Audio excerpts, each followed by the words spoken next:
Hey, this is David Rovics with another episode of Fifth Estate Live, which should actually be now happening and functioning. And I've been having technical problems, so apologies for starting late. Basically, I'm using my old computer, which barely works, but it apparently works better than the new refurbished computer, which stopped being able to hear anybody.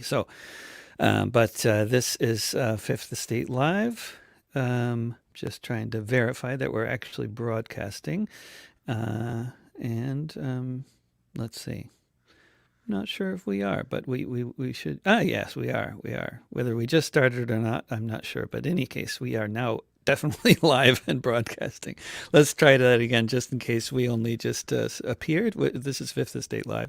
Been having technical issues, but I think they are now resolved, at least for the moment. I'm your host, David Rovics. We come to you every Tuesday on various platforms at 10 a.m. Pacific, 1 p.m. Eastern, including the Facebook pages of Popular Resistance and Cebu Community Radio here in Portland and various other places, including YouTube, Twitch, LinkedIn, VK, Twitter. And you can find all the previous episodes at fifthstate.org, where you can also subscribe to the quarterly magazine. And you can find these all archived as podcasts if you look for This Week with David Rovics wherever you get your podcasts. And today we are spending the hour with a wonderful musician, an artist, and an organizer from Detroit, bass player from the Layabouts, Ralph Franklin. Great to have you here. And How once you again, doing, sorry David? for all the technical. Yeah, good. And now that I can hear you, it's much better. Doing an interview by mime would be, maybe an idea, but not what I ever wanted to try. No, that's fine. It's fine. Yeah, good. Yeah, computers, they make life easier, right? Yeah, I think actually it was exactly like was it Steve Wozniak said those who design digital technology should be forced to live with it, something like that.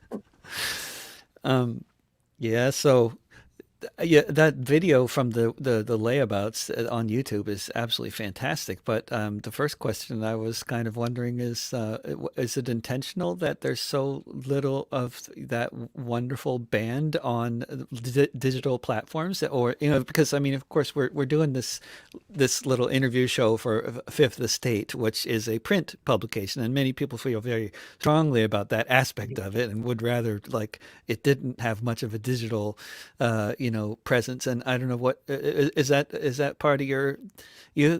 I mean, I'm just diving in here, but you're with the layabouts. You had a particularly interesting and unusual approach to how you were doing things and like giving away the profits. And I wonder if not being on Spotify is part of that, or Well, yeah, first of all, that one video that's on there is from the Don Was uh, Detroit Legends or something like that show, and it was a series of bands that would come up and play, and they all performed one song. But since we were opening the show, we got to do two.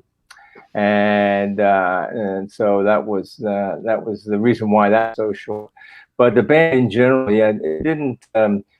People made videos of us. I mean, there is one video made of us that's never gone online, and we've never really put anything online like that, or necessarily even put it on, like you said, Spotify or anything. It's very hard to find our stuff. Part of it is we were a band in the '80s, and a lot of that stuff wasn't going on.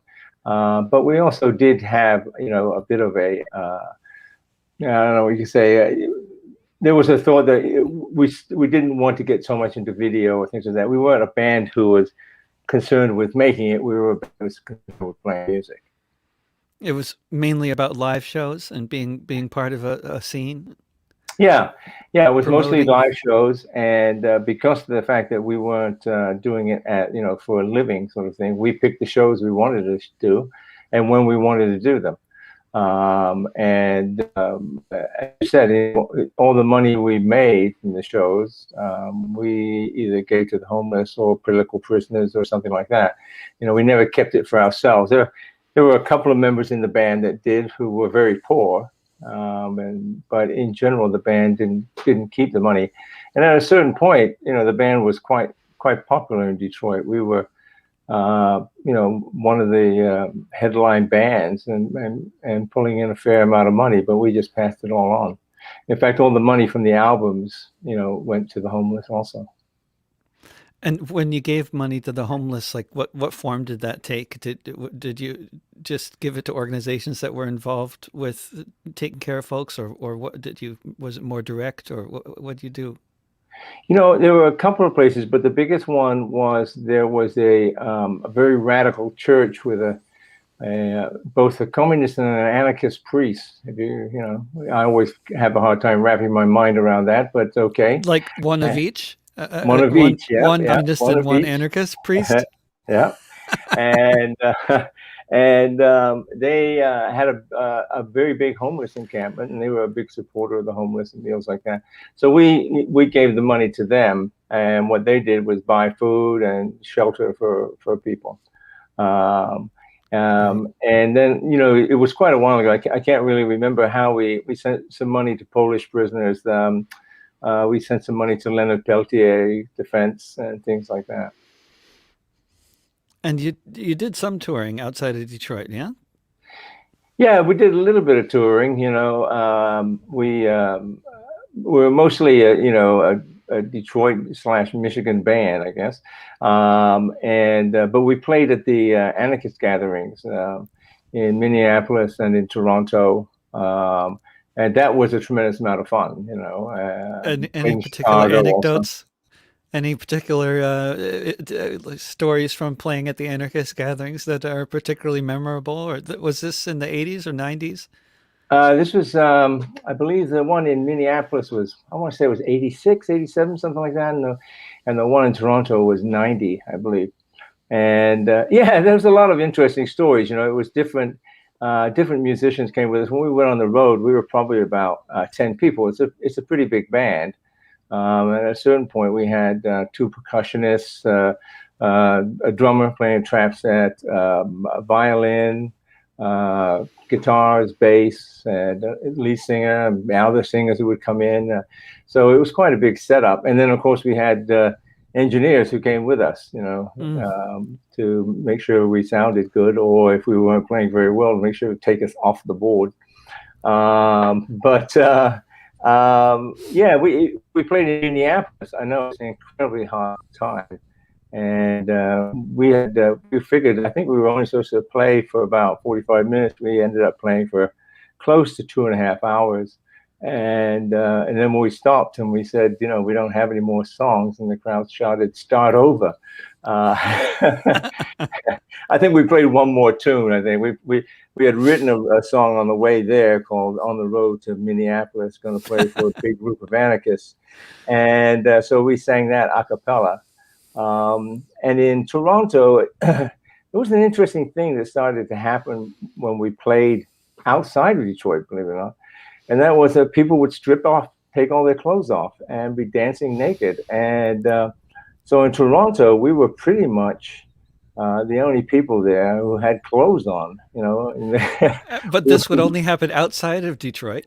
only outside of Detroit, yeah. And what made it kind of easy in Toronto at the gathering there, the club, the bouncers that were in the club had been replaced by a group of anarchist women called the Uppity Bitches.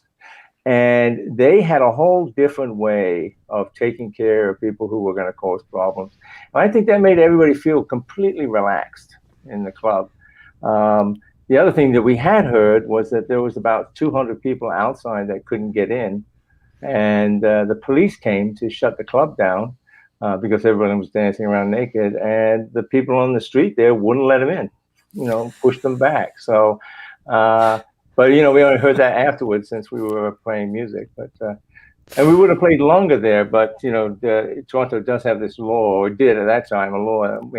1 o'clock you had to shut down.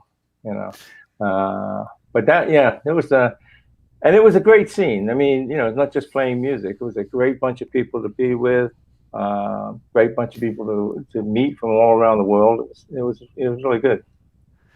And I mean, of course, at anarchist gatherings, it's also it's a sort of a self-selected group, but at other gigs, it would be it would tend to be the sort of more left elements of society coming, or did lots of folks who maybe were attracted to the gigs who just wanted to come dance and take their clothes off, which is kind of not normally the how it goes at anarchist gatherings that I've been to.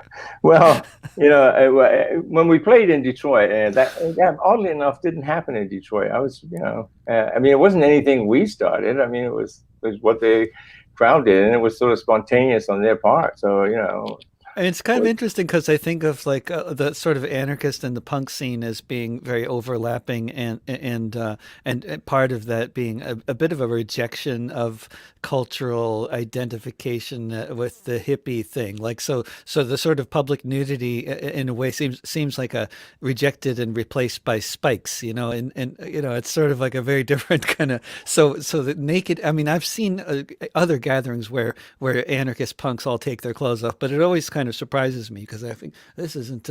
They're not known for this, but it does happen. Yeah, and it wasn't a hippie scene. In fact, the women in Toronto that were the bouncers, this group, like I said, they were called the Uppity Bitches. They were punks, and they and in fact, in the demonstrations, one of the things they would do with the police was they'd strip off, take off their tops, and say, "You're going to arrest me," that kind of thing. It was sort of like, and it was actually quite an interesting scene, and very relaxed all the way around, and as far as people coming in and seeing us in Detroit, I mean, there was a sort of a leftist scene, yeah, but one of the things the band wanted to do was play music that had important lyrics in it, but also make it danceable.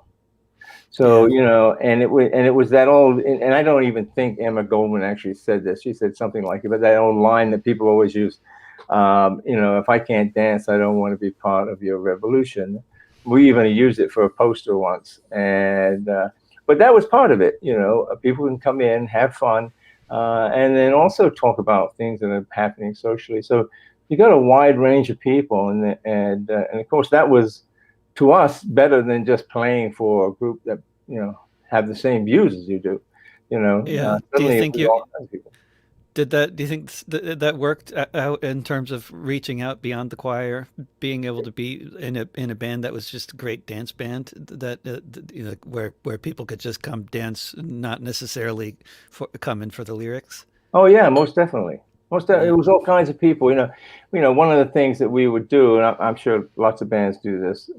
I should say lots of bands. Maybe more punk bands do this and that.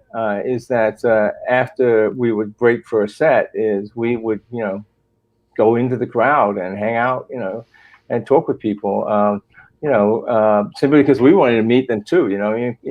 Part of playing is you feed off the audience and you feed off of the crowd, and there were all kinds of people that would come down there, and it did open it up much wider, and it also opened it up to other activities. I mean, if we were playing a benefit for something, like when we were trying to stop the incinerator, people would come from all around Detroit to come down, and they would hear the music and get involved with it. It really made it a very friendly situation for people to be in. So. How did you end up in Detroit, Ralph? You're not from there originally, are you? No, no, I'm from Wembley in England, just Yeah. northwest London. And my parents immigrated here in 1959. In fact, the original band, there was four of us, and we started out as a punk band, or punky rock and roll band. And three of us were from England.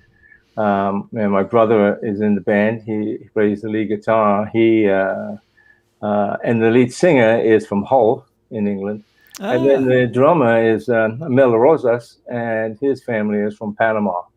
Uh, in fact, we had originally wanted, we couldn't think of a name for the band. We had a gig to play, and we had to come up with a name. and we were going to call ourselves the Undesirable Aliens, but it came out as the Layabouts. One It's a joint. funny name for such a fast-paced band. I mean, it's like a lot of the stuff that I heard sounds very ska, very upbeat, very dancey, and it doesn't sound like, it's not exactly layabout music at all. But somebody on Facebook says, "Workers of the world relax," which seems like a wonderful a clear response to this is Michael Franklin with a musician with a band called Holy Holy Holy, where people do also tend to get naked at their gigs. That's a very regular phenomenon as Oh, well. cool, cool.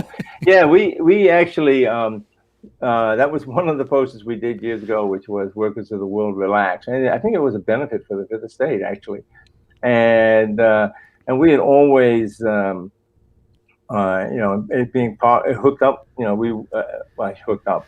We also were part of the Fifth Estate, or some members of the band were, and we always had this anti-work ethic, you know.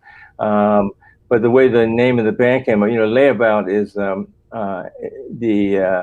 uh, the dictionary thing of the layabout is somebody who habitually avoids work and may be a petty criminal, and we actually went to a bar in the middle of the afternoon once after rehearsing on a weekday and trying to figure out the name of the band. Couldn't drinking beers. We were in a Irish bar drinking Irish beer, and at 2 o'clock we were completely shit faced. And the lead singer in the band said, "Look at us, 2 o'clock. We're all unemployed and we're shit faced. What a bunch of layabouts." Bingo, that was the name. Excellent. And then that stuck with it all the time. Um, And with three of you being from England, touring in England would have been a natural thing to do. But it's too hard to get 10 people over there, right? I mean, it's too expensive, right? Did you ever tour in Europe? well, Chrysalis Records was interested in us for a while, Oh and they yeah. wanted us to play, and that fell through. But part of some of the people in the band, wouldn't have mind being more popular, sort of a hit band, and others didn't, and so there was always a little bit of tension there. There was no leader in the band, and that always makes it harder for a band to function. But I think it's better that way, and obviously we all did too. And uh, the problem with playing, going off to those, playing around Europe. I mean, that's for like making albums, and you're playing, a gig every night and something like that, and that did not appeal to us at all. And Mm-hmm. also, we knew, some friends in other bands, bands like Husker Du and things like that. They get a record contract and then they're buried, they're gone. Mm-hmm. Constantly Or working. yeah, or Tom Robinson band. That's another one that was a sort of an influential band for us, that we heard. So And you more were interested in actually being part of this, part of what was going on around Detroit, and being and not giving it up for the touring in the bus, sleeping in a bus, driving yeah, to what? Yeah. So, I mean, it's a well, miserable life. When I see people with the way I do touring, it's a whole different thing. It's just one person, and so you can like stay in people's guest rooms, and it's see the world a bit. But with a band, I mean, it just seems so miserable. Even the successful bands. I mean, the like they're sleeping in the bus, and then they get to the next town, and then they maybe see the town for a couple hours, play a gig, and then they're back in the bus, sleeping in the bus again. yeah. It just seems like really it would drive you nuts. Yeah, I mean, when we would drove to Toronto or to Minneapolis to play, or Chicago, we played in Chicago sometimes too. Um, it was a lot of fun. We stayed always with the same people, and we like I said, we traveled as a band, ate together, but we did it on our schedule, not Yeah, somebody else's schedule. and only from And Detroit to Chicago, which is a 4 hour drive or yeah, something. it's not like um, Oh, I lost your volume there. Something got disconnected. I think Ralph, you are maybe Ralph. Something got disconnected. I just heard something get unplugged. You're talking, but we don't hear you, Ralph. Can you hear me? Plug in, plug in. Whatever got disconnected, you need to plug it in because now we don't hear anything. Let's see. But you are tuned to Fifth Estate Live, and Ralph doesn't realize that we can't hear him. Or is it me you can't hear? No, is it your something got disconnected, Ralph? I think whatever your mic or other device got disconnected and we can't hear you. Right? Uh Anybody else out there commenting? Can you hear? Yeah, we they lost you. They lost you out there, Ralph. I don't know. Something got disconnected. I heard it. Were you plugged in with a mic or headphones or something like that? Because it's all I hear is this buzzing sound, which is whatever was connected. I don't know. It's finally this problem is actually not on my end. And here's Peter. Here's Peter, our producer, and Yeah, I'm I'm wondering. bringing you in here, Peter. We can talk about the Layabouts. They're your How can favorite band anyway, hold but on? I don't know what happened to Ralph. Something got Anyway, but disconnected. I don't know what happened to Ralph. Something got disconnected. I don't know Oh, what there's. happened Oh, you got. I'm echoing in your speakers. to Ralph. Oh, you got. Ralph, you don't know either, huh? You don't know what's going on with you don't know what got disconnected, huh? It's why you suddenly there's no volume. There's I could hear something unplug and finally like we're actually broadcasting live, so other people are telling us. He moved his arm and something disconnected. Yeah, that's right. Yeah. Somebody on Twitch said you moved your arm and something. Does that ring a bell or it doesn't? No. Oh my goodness, it was so interesting. Now here, Peter, you got headphones on now. What are we hearing? Peter, you there? I got Yes. I Can got you you hear on me? now. Now we're all on, but we are. But for some reason we don't have Ralph. Something got disconnected. Why are we This is getting just this loop? total. It's a day of technical difficulties. I don't know. I mean, this is just like we're just. It's just one of those clusterfuck kind of days. I think we can say that because we're not on the radio, man. This is fucked up. Now I somebody's don't. calling you about it. We could try talking on the phone, but And what the heck? everybody's texting me. What's going Yeah, on? what's going on? And Ralph's fans are actually tuned in, watching. It's like all gone according to plan, except for the part about being able to hear. Yeah. Well, you are tuned to Fifth Estate Live, folks, and this is live. It's very live. It's so live that we're You know just what, David? Mute me, and see if that stops. that won't help. It's something something that Ralph, you're not using an external mic or an external speaker or anything external. It's all one thing because we could hear something unplug, but nothing. There's nothing to plug back in that got unplugged. No, apparently not. I don't know, man. This is so bizarre.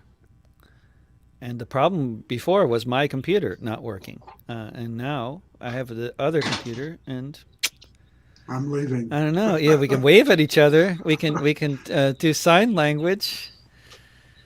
I don't know, man. Okay, Ralph. I guess I don't know. Try try coming back in. We can try coming back in. See if Ralph comes. If when Ralph comes back, if somehow he's audible by some magic, he could be. He could try a different device, like try his phone, perhaps. But you are those of you who are still tuned in are tuned into Fifth Estate Live, which comes to you every Tuesday at 10 a.m. Pacific, 1 p.m. Eastern, and it is more or less produced by Peter Werby. Not that he can control all this technical stuff, but Peter Werby, longtime member of the Fifth Estate Editorial Collective. We'll be talking next week, hopefully, with fewer technical problems or no technical problems about his new novel, which is out now. And the winter edition of Fifth Estate magazine is the Anarchist Review of Books.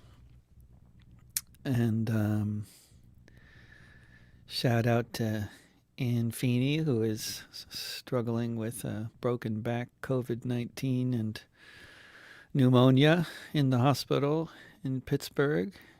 And a shout out to folks on hunger strike in Athens. And let's see, are we gonna get? I don't know if we're gonna get Ralph back on a different device or not. But Ralph, you had listeners. People wanted to hear you talk. So I'm sorry about these technical problems. If we don't have these technical problems tomorrow, or if we can somehow get them resolved, then I'll be talking with Norman Stockwell, editor-in-chief at the Progressive magazine, for my Discussions with David show, which happens most Wednesdays. And this may be the aborted effort at the interview with Ralph Franklin for today. And once again, sorry for all the technical problems. And come back sometime when things are hopefully functioning here on the internet, in this living room, and wherever else the technical problems are originating from, which it actually seems to be in multiple places at the same time, which is never good. All right, everybody. Remember, don't pay the rent. Mutual aid will get us through. Trust your neighbors. Bye for now.